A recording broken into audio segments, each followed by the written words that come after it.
there may have been some talks behind the scenes about maybe some guys not happy about where they're going to have to play up front in this 3-4 defense. And that's something that we have to wait and see.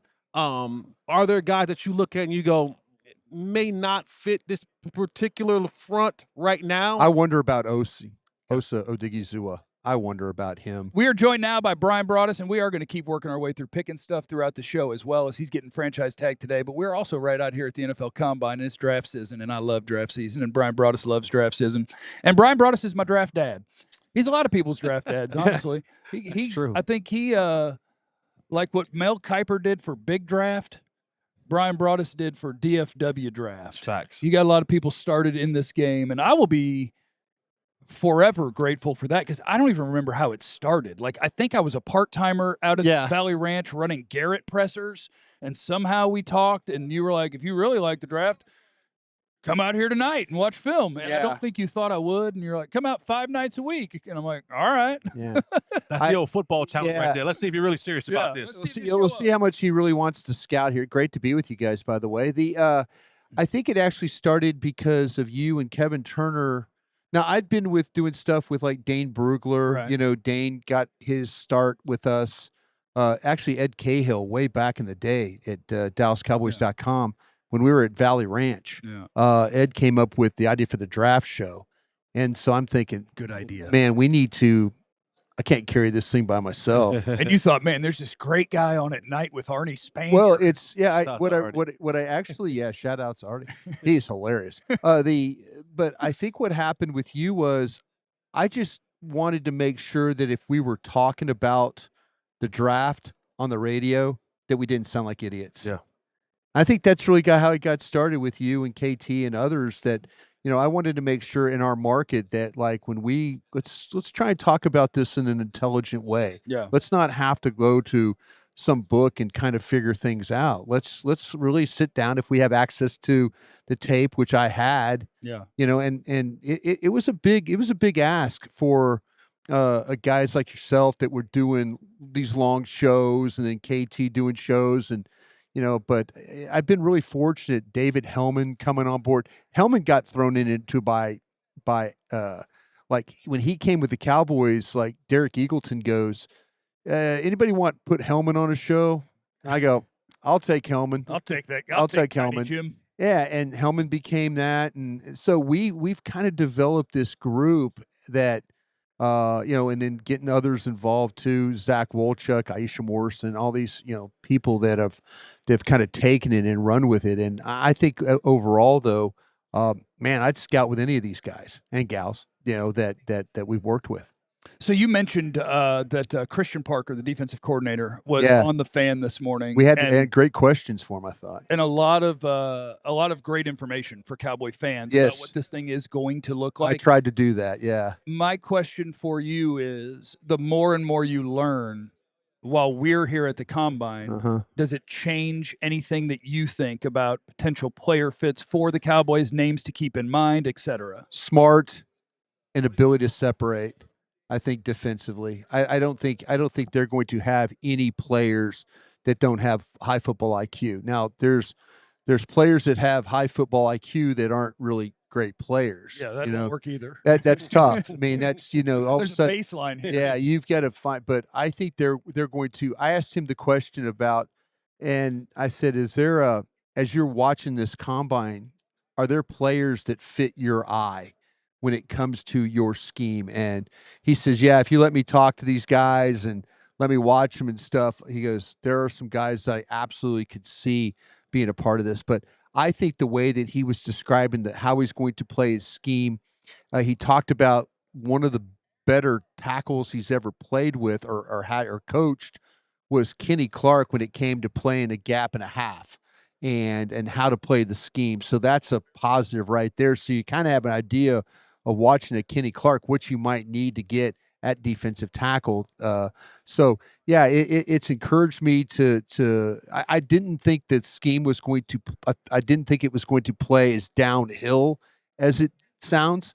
So that's encouraging. I thought maybe he was going to take linebackers and kind of be a little bit more read and then react, but it sounds like that it's It's going to be an attacking scheme, playing a lot in his nickel. His nickel is going to be really, really huge.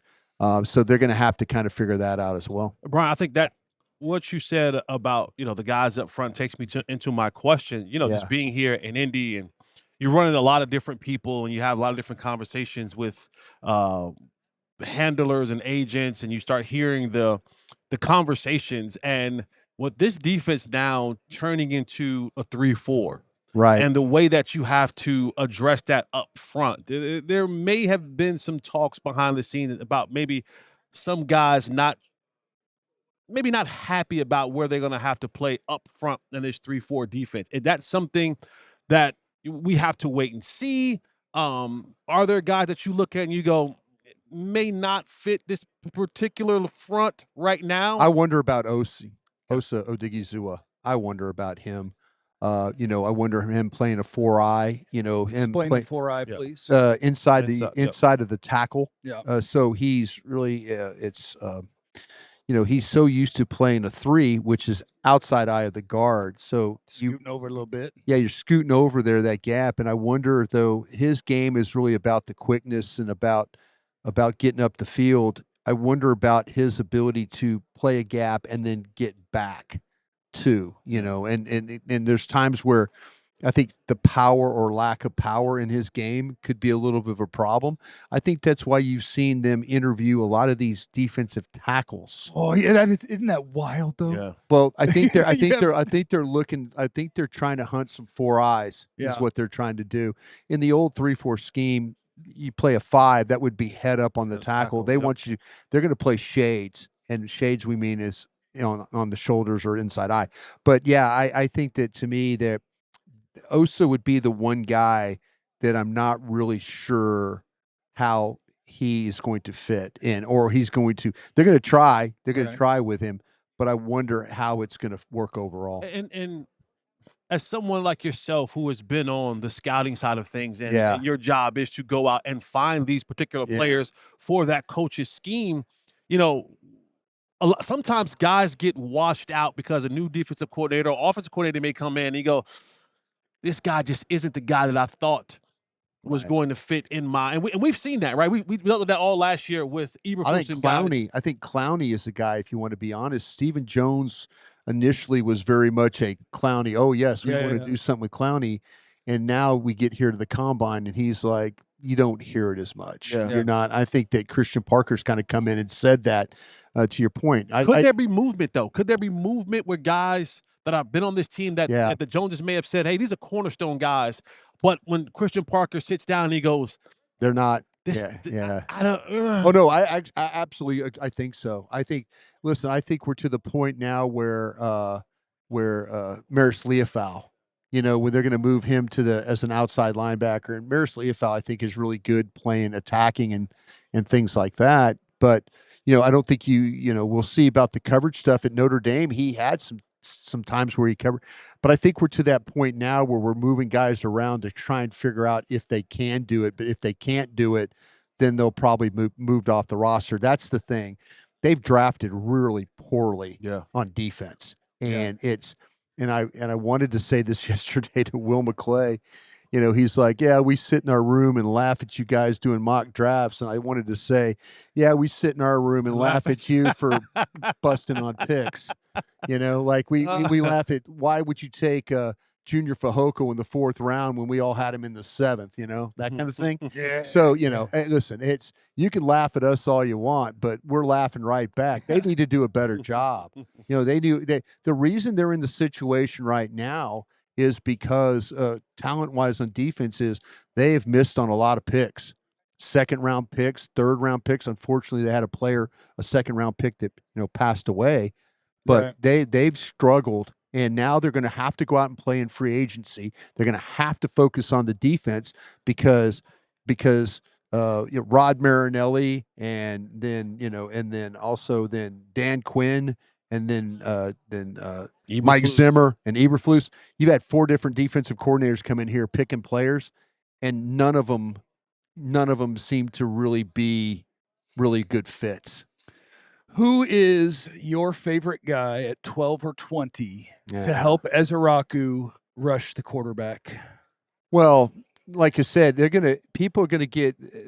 I think now with the way that everybody's talking, with the way I'm still a Reuben Bain fan. Would in this defense would he be standing up and rushing? Yeah, you could probably stand him up, or you could put him on the other side. I think hand down play. I mean, I think he's got the flexibility to play he's got the power to play maybe the 4-eye or play inside there's a lot of different ways you could do. I mean, I think that Mesidor, the other end, would be a little bit more of a stand-up guy for them. But I'll take Reuben Bain. If nobody wants Reuben Bain, I mean, listen. I watched 17 games of this guy play with short arms and win at win through the season, win in the playoffs, win against quality offensive tackles, probably tackles he's going to play against better in the college than he's going to play in the pros.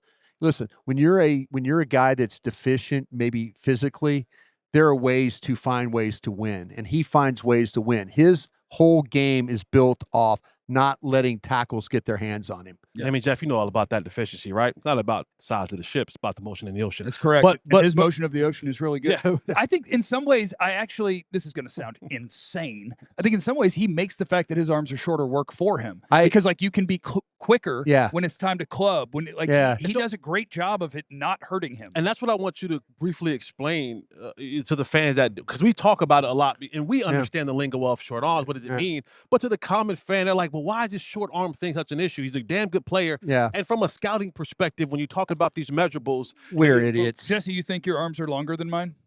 I don't know. If they're not, it'll be close. But here's a fun little example for you. Okay. When I rush you like this, touch my chest. Like if you're turned sideways, yes. If you're trying to block me, and I get you like that, you're not getting to my chest. Right. Like it's not your arms have to be 50 inches. And I'll say this. I had a scout in the league tell me something not too long ago. Because we were talking about arm lengths and stuff like that. And he goes, "When's the last time you saw an offensive tackle fully extend on somebody?" It doesn't happen. Joe Thomas talked about it. And all of a sudden he goes, "If that guy's fully extended on me, I probably got my balance over the top of my feet." And what does a guy like Bain do? He grabs you, gets around you, rips underneath you, ghosts you. Yeah, ghosts you. Yeah, I mean, there's ways like him, Howell. These guys, they all know how to rush the passer. And listen, I'm not sitting there saying that I think this kid's kind of a little bit of a freak of nature. The way that Sonny Styles worked out yesterday. You're kind of like. But you're watching Sonny Styles, and Jeff, I'll give you credit for this because on the shows I've done with you, you were very much a Sonny Styles fan. But you're watching the tape. Yeah. You're not sitting there thinking, "Hey, Broaddus, by the way, he's going to jump this. He's going to jump 40-something inches, and he's going to jump broad jump." You weren't saying that. You were talking about the tape. I think that's the thing that scouts lose track of. We get in that mode of we can't do this. He can't do this.